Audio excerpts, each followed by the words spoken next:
বিএনপির মহাসচিব মির্জা ফখরুল ইসলাম আলমগীর বলেছেন, অধ্যাপক ডক্টর মোহাম্মদ ইউনূসের নেতৃত্বে অন্তর্বর্তী সরকারকে আমরা রাজনৈতিক দলগুলো সহযোগিতা করছি। আমরা প্রত্যাশা করি ন্যূনতম যেসব সংস্কার জরুরি তা সম্পূর্ণ করে তারা নির্বাচন অনুষ্ঠানের পথে যাবেন। বৃহস্পতিবার বেলা 12টা 45 বাংলাদেশ বিমানের ফ্লাইটে হযরত শাহজালাল আন্তর্জাতিক বিমানবন্দরে পৌঁছান। এ সময় বিমানবন্দরে বিএনপির মহাসচিবকে অভ্যর্থনা জানাতে উপস্থিত ছিলেন বিএনপি নেতা ফরহাদ হোসেন আজাদ, আবু মোহাম্মদ আহসান ফিরোজ, সাদি আহমেদ, মিডিয়া সেলের সদস্য সাইরুল কবির খান।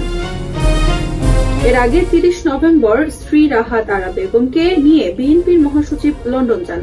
লন্ডন অবস্থাকালে বিএনপির ভারপ্রাপ্ত চেয়ারম্যান তারেক রহমানের সঙ্গে সাক্ষাৎ ছাড়াও সেখানে কয়েকটি স্থানীয় দলীয় কর্মসূচিতে অংশ নেন তিনি। স্ত্রী রাহাত আরা বেগম লন্ডনে স্বাস্থ্য পরীক্ষা এবং সংশ্লিষ্ট চিকিৎসকদের দেখান। লন্ডন সফর ফলপ্রসূ হয়েছে জানিয়ে মির্জা ফখরুল বলেন, আমি বিএনপির ভারপ্রাপ্ত চেয়ারম্যানের সঙ্গে দেখা করার উদ্দেশ্যে লন্ডন গিয়েছিলাম, তার সঙ্গে দেখা হয়েছে। এছাড়া প্রবাসী বাংলাদেশি এবং বিএনপির নেতাকর্মীদের সঙ্গে কথা হয়েছে এবং তাদের সভায় যোগ দিয়েছি। সেখানে প্রেসের সঙ্গে আলোচনা হয়েছে। সব মিলিয়ে লন্ডনে আমার সফর ভালো ও ফলপ্রসূ হয়েছে।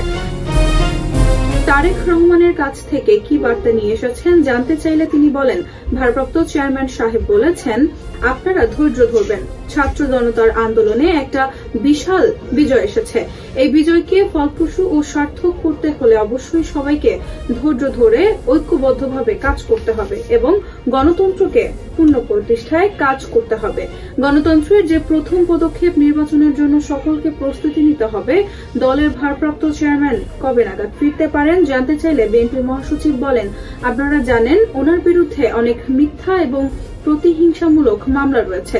সেগুলো প্রত্যাহার হলে বা আদালতের মাধ্যমে শেষ হলে তিনি ফিরবেন।